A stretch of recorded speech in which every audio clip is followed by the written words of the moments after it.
part of the Senate. This bicameral conference meeting is called to order. Good evening, everyone.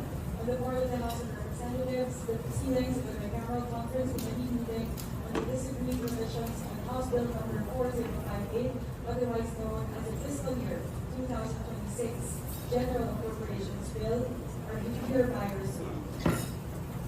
Thank you, Chairperson Vita, and for continuing that we acknowledge the presence of Senator Lord Vigarda, Senator Ivy Marcos, and Senator Erwin.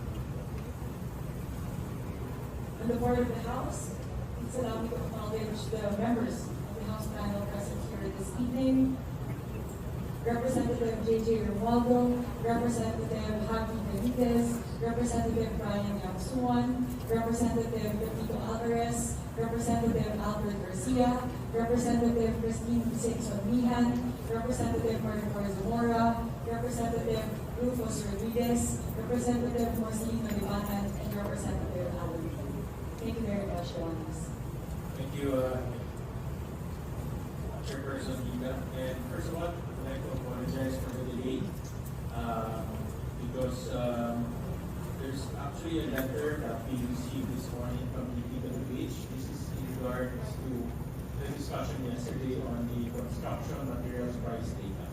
And allow me, Chairperson, to read the letter for parts of the letter.